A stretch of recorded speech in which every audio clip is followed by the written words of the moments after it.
Hello, hello. Thank you so much for tuning into this true crime ASMR soft spoken video. Today we're going to be doing a disappearance case. This one is so bizarre, and it leaves so many unanswered questions. And it really goes with the theme of a lot of other cases I've seen where young college age men go missing, kind of abandon their car, and are missing near wildlife. So we are going to be talking about the disappearance of Jason Landry.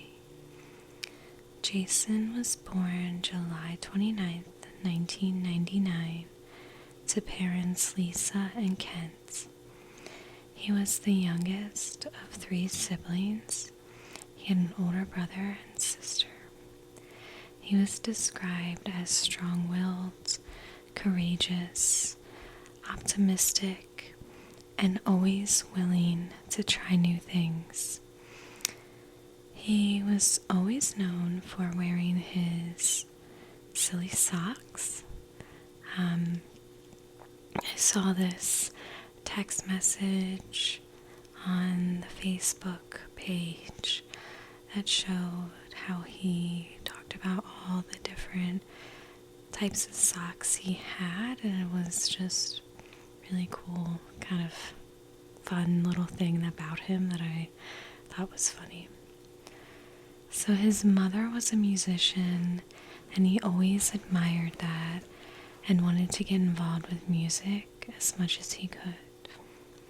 His father was a preacher, and his dad goes on to describe that this would be difficult at times due to the pressure to be perfect and attend church all the time, since it really wasn't an option being the son of the preacher. So he went on to attend Texas State, which he was extremely proud and happy about. So in 2020, he's a college student finishing up the first semester, and finals were wrapping up. He was ready to come home for Christmas break. So as we know, in 2020, the pandemic was in full effect, and he was mostly online.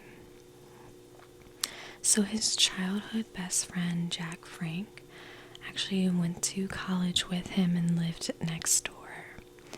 He said his plans were to go home and stay there for the entire winter break. He was going to drive back home, but his friend was concerned with the amount of sleep that he had gotten after finals and told him to get some sleep before heading on the road. Jason replied that he was fine, and that Sunday night at about 10:55 p.m., Jason leaves his apartment to travel to his parents' home in Houston area.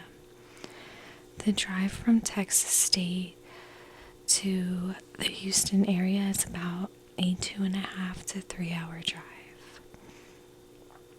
I Google Maps that, so hopefully that's accurate.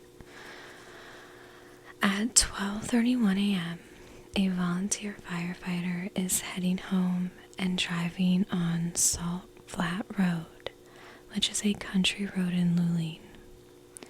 He sees a car on the side of the road with the driver's side against a fence line with damage. The lights are on, and it appears that the driver had kicked out the back window, but there is no one in or around the vehicle. The volunteer then calls the Caldwell County Dispatch. The Texas Highway Patrol is the one who responds to motor vehicle collisions in this county. So eventually a Texas Highway Patrol trooper arrives about an hour later. He drives down this road looking for the driver of the vehicle. There's concern that the driver may have wandered off or is injured, and with temperatures dropping, this is even more of a concern. As they arrive to the scene, they discover there are items located about 900 feet south of the vehicle. This includes shorts, shirt, underwear, socks, pair of slides, baseball cap, toiletries, and a tumbler with a dead fish. The article of clothing are strewn about the roadway in a sequence that indicates voluntary disrobing. They also find a backpack with a wallet and other belongings, such as 10 joints located inside of a prescription bottle. The police on the cam, their body cam, said it was blunts, but it was definitely joints anyway. They are able to see his identification and the name from the ID in his wallet. They say there is no indication of a loss of life from the scene, and the evidence just indicates an intoxicated college kid who walked away from their car after crashing it. And this is the part where I really hate when assumptions being made creates that tunnel vision in investigators and impacts the entire case. So they end up calling his parents, who are registered to the vehicle. They let them know that there has been an accident and Jason has not been located. So the parents are obviously concerned and freaked out. They are in Houston and they're asking the police what they should do. The police are acting very casual and saying we'll get back in touch and that they were looking for him. Eventually, his father decides to drive down shortly after the phone call because he wants to be there and help the search. The drive from Luling to Houston is about 2 hours, and I can't even imagine what that was like.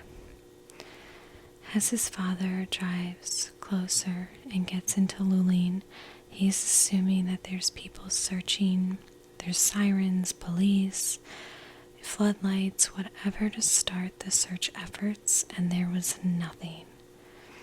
They eventually contact Jason's mom to let her know that they towed the car. So when she calls the father to let him know, he asks her to call back to get the exact location of where the car was so he can go. When she calls, she ends up waking up the patrol officer because he had gone home and gone to bed. His father finally arrives to the accident site on Salt Flat Road and sees track marks along the road. At this point, he was recording all of this on his phone to make sure that he's documenting this evidence. He is following these tracks from the road into the grass where the cars eventually hits the fence. Then he finds his clothes all over the road. He immediately recognizes these clothes as belonging to Jason. He is extremely disturbed by the fact that the police had just left all of his clothing and belongings there without collecting any of it for evidence. There was clearly no work that was put in to preserve or treat this as a proper accident scene. So his father begins documenting all of the belongings and where they are located. He sees his toiletry bag on the side of the road about a football field away from where the car is located. It is clear that police did not take this seriously at all, and his father makes a really good point that I always say in these cases. Even if you believe it's just a college student who got high and wandered into the woods, search efforts are still needed. It was 30 degrees that night with 20-knot winds, and this needed the attention of police. Worst case, you find a kid who's high in the woods, and you still bring him to safety. At this point, Jason has been missing for 5 hours. His father had Find My Phone on Jason's phone, and he was able to track his phone to the location of where the car was towed. He documents the car wreckage and finds the phone lodged in the seat. His father calls the police regarding what they are doing. Texas Highway Patrol then realizes they need to begin a search. On December 14th, they call in a search and rescue from a non-profit organization called Texar that supports smaller communities that don't have resources for large searches like this. They search several acres of land around where the crash scene is. They bring in search dogs and volunteers to look through the area for anything. Right near where the car was wrecked, there's a hillside. On the other side of the hill, there's a retention pond that's about a half-acre big. The search dogs keep indicating a hit right by the pond, which indicates that maybe Jason went into this pond. They bring in a dive team to search this pond. They also brought out sonar imaging to search this area as well. They get permission from the owner to actually drain the entire pond. This process takes over a week to drain it. Once this pond is drained, Jason is not located in this pond, and there is still no sign of his whereabouts. They begin to look further into his behaviors prior to the disappearance. His best friend Jack states that Monday prior to his disappearance, everything was perfectly normal. He was spending a lot of time in his bedroom, and since it was the pandemic, it was constantly online school, staring at the computer with a very limited social life. Jason was described as an extrovert, so the pandemic had a very negative impact on him. Jason starts smoking more weed as the semester continues, and he is relying more heavily on it. And as he smokes, his friend says even more so, the more off-rail his thought process becomes. The isolation of online school was taking a toll on him. He was in that state where he was trying to figure out what he wanted to do in life. And on top of managing the isolation and the pandemic, it was hard for him to find that security in the next steps. In the days leading up to his disappearance, it was observed that Jason had not been sleeping or eating properly and had only been smoking. It's reported that although he was in this state, he was still coherent and cognitive by those who interacted with him. So it's 6 days after the disappearance, and the search still continues. They deploy drones out and take multiple images. They continue to bring out dog teams and helicopters. At this point, there is no timeline or evidence that has been established, so they cease the search until there's further indications of something. Investigators begin forensics on the car. They evaluate every part of the car, collect DNA and fingerprints on the outside of the car. They also begin collecting every and any video footage they can from the area. They obtain videos from various businesses and property owners trying to establish any kind of timeline, and again, there is nothing.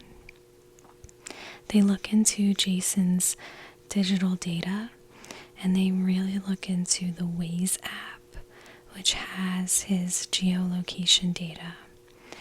So he was driving through Luling, and it appears he was using Waze for direction based on the pings by nearby towers. Using this technology, they can also see when he closes out the Waze app. He appears to minimize Waze and open up Snapchat. Like he's looking at a story on his phone and he misses the turn. He was supposed to turn right onto I-10, and instead he continues straight. Missing this turn takes him up Spruce Avenue, which eventually turns into Salt Flat Road. Investigators believe they are able to account for every movement of his drive from his apartment in San Marcos to where he crashed in Luling. They believe Jason was in a single vehicle collision, but unknown to why this collision happened. They are wondering if an animal may have run into the road, causing him to overcorrect, if his phone fell into the seat, which caused him to crash while trying to get it, but they don't have any answers to what causes this crash. There is also the really big question to what happened to him after this crash. So this private investigator named Abel Pena begins looking into this case. His daughter actually attends Texas State and his friends with Jason and tells her father of his disappearance. So he reaches out to Jason's family and tells them that he may be able to help. He is a part of a nonprofit named Project Absentis, which is a team of retired FBI agents and other internal folks who help out families of missing and assist the state authorities. They offer their service free of charge to the family. This is a really big relief to the family to have other eyes except for the sheriff's office, who seem like they've already come up with their conclusion. So when Abel reaches out to the sheriff's office to collaborate on the investigation, he sees a different angle almost immediately due to the huge red flag of his clothing and items being all around the road. So after this private investigator and the other professionals examine this part of the scene, they come to the conclusion that they believe the clothing may have been thrown and staged. And of course, there is a major issue in the initial officers possibly destroying evidence by walking all over the scene and the items and not collecting any kind of evidence, but just leaving it out there. The vehicle was also immediately towed, which would have destroyed any potential evidence as well. Abel also wants to expand the idea around why Jason turned onto Salt Flat Road. He wants to explore the idea that maybe he was led down the road by someone else. So he begins going door to door on Salt Flat Road and the surrounding roads of Austin and Magnolia Avenue, which was at the intersection. They were not able to gather any information about Jason specifically, but they were able to gain more understanding of the area. There were some neighbors that indicated there was a major drug problem in the area. There was this recent uptick in violent crimes in that area and arrests and charges for drug trafficking and murder. Many in the area believe that something bad may have happened and that someone locally may have information. A bell notes that many in the area were forthcoming, but that there were also many who were reluctant to speak on any information about the drug issue in the area. So they set up this tip line to hopefully encourage those who are uncomfortable coming forward to be able to do so anonymously. They end up getting a lot of calls through the tip line. They even begin following tips for sightings of Jason, following tips in Austin at homeless camps and other areas, and there's still nothing. Many callers and the information indicate that something bad happened to Jason. They press into these calls to gather more information. They indicate Jason may have encountered individuals at the intersection of Austin and Magnolia Street, and then something happened. The tips also indicate Jason may have not been driving his vehicle after leaving the intersection. So where this intersection is and the crash site is about 4 miles. So they're thinking that maybe someone had driven the vehicle and crashed it on purpose, and then thrown his clothes around and abducted him. The biggest problem receiving these tips is that these individuals feel they are at risk giving any kind of information due to the fear of harm to them and their families if they are discovered as sharing this information. Since Luling is a small and rural community, people have lived there for generations, and talking to the cops is never a good thing. The private investigator ends up receiving a letter to his home address, which was very odd and creepy.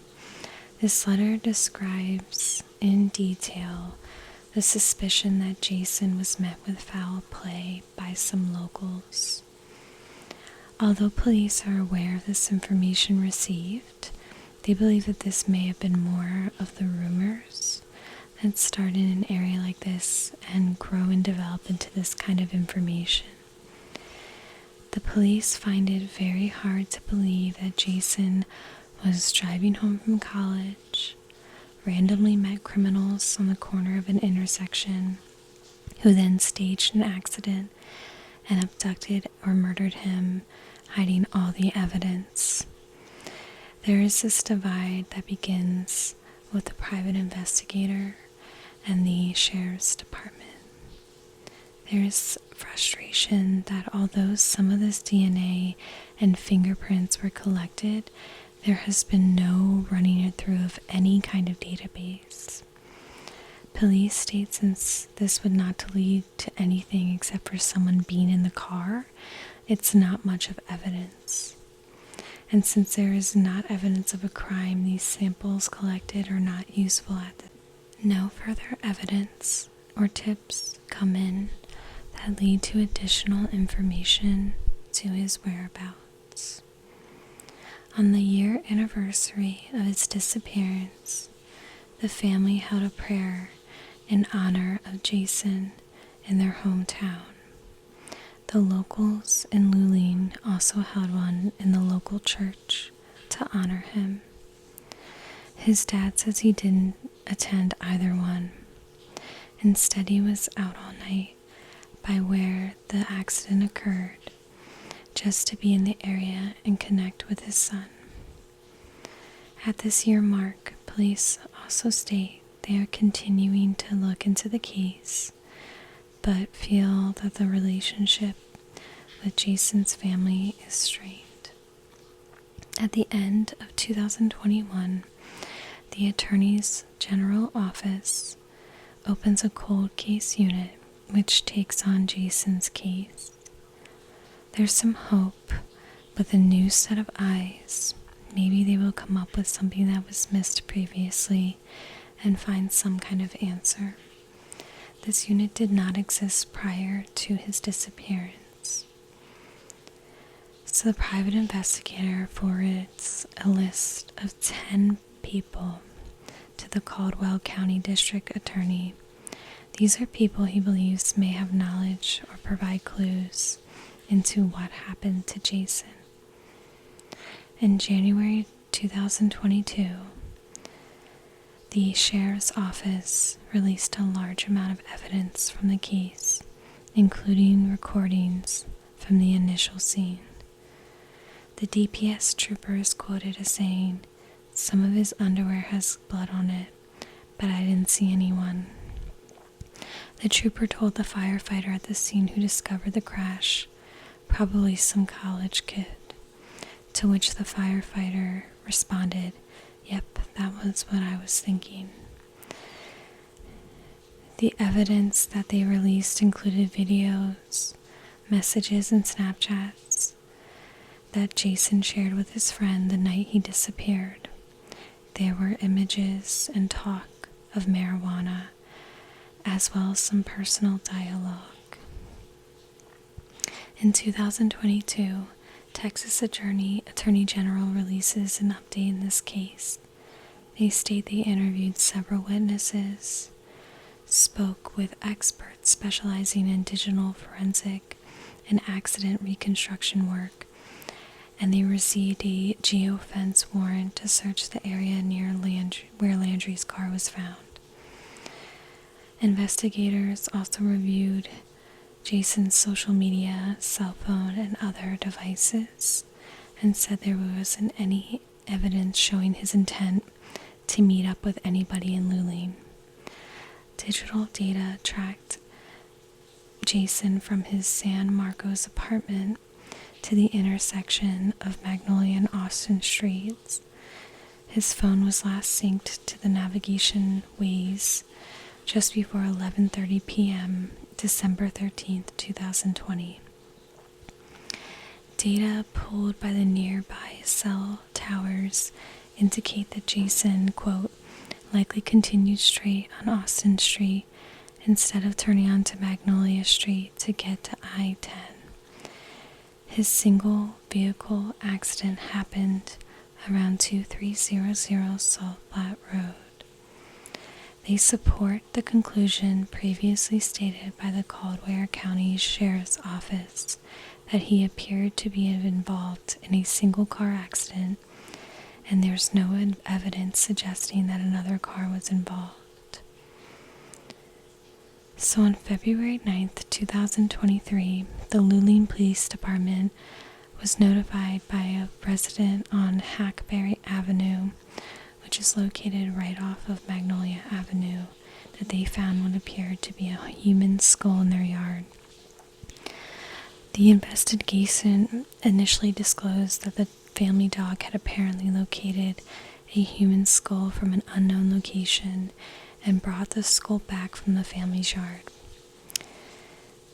During further questioning, the homeowner stated the dog had been bringing bones back to the family's yard for about a week, and the homeowner had collected them in a plastic bag thinking they were bones from an animal.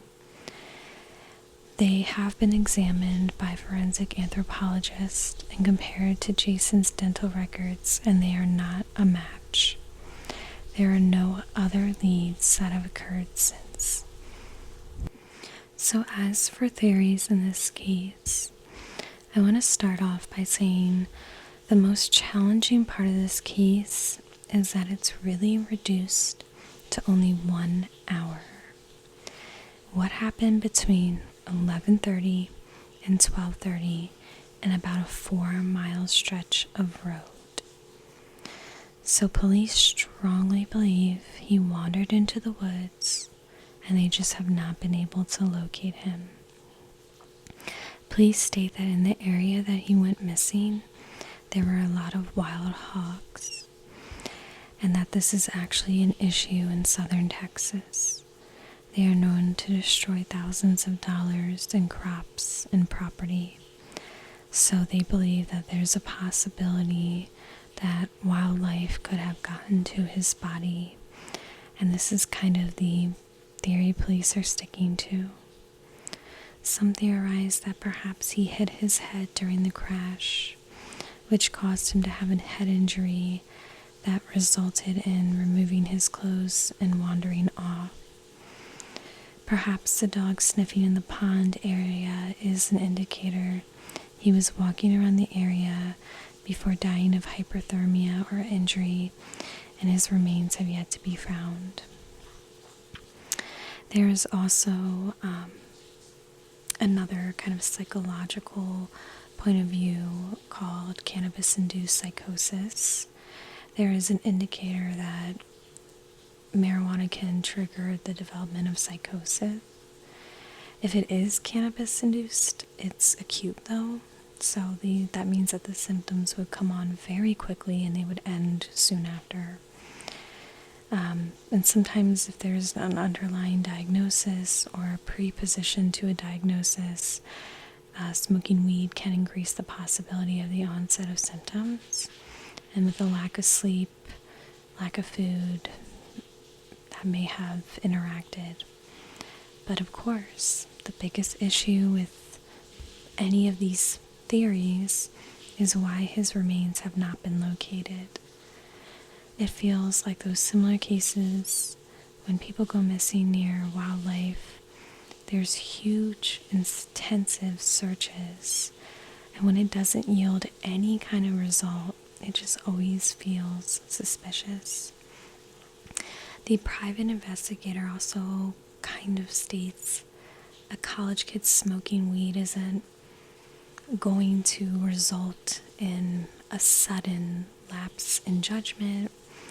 You know, that's something that is pretty normal and isn't something that is so out there it's going to cause something like this. Others, including Jason's family, wonder if this wasn't a single car accident.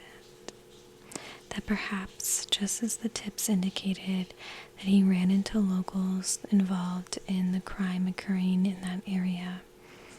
Perhaps it started with asking for weed or them stopping him due to waving him down. Maybe they offered him a ride to location or forced him to move over before driving. There's also some theories perhaps they chased behind him in the car and veered him off the road by force. And then they staged the scene and abducted him. And there is the possibility that with the increase in crime, including drug trafficking, that may have been the motivator for the crime, unfortunately. Some believe there may be a combination of both these theories, that maybe Jason stopped at the red light, his phone got a snap message, he closed the Waze app, he was looking at his phone, he then missed the turn and kept going, and then someone may have hit him from behind while driving down this road, and to hide the crime, the person then stages with the personal items. Or maybe this was simply a crime of opportunity after he accidentally crashed.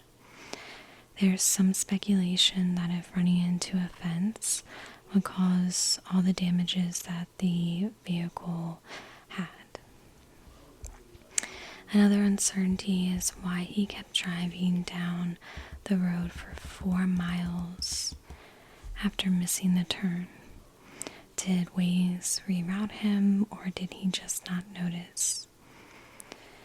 His family continues to go back to Luling frequently to continue keeping the case alive and hoping someone will eventually provide information that leads to answers. The reward offered for tips that lead to Jason is now $20,000. Anyone with information about his disappearance can call the Caldwell County Sheriff's Office at 512-398-6777 or contact the anonymous tip line at 726-777-1359. And that is the disappearance case of Jason Landry. It really feels so similar to some of the other cases. But let me know what you guys think. I think I may try a whisper video next. Gotten a couple comments. I'm definitely going to be doing mostly soft spoken, just because I'm ride or die on soft spoken, but I definitely want to do a little bit of a mix. So thank you so much for watching. I hope you're having a good day or night, and I hope you have a good day tomorrow, and I'll see you in my next video.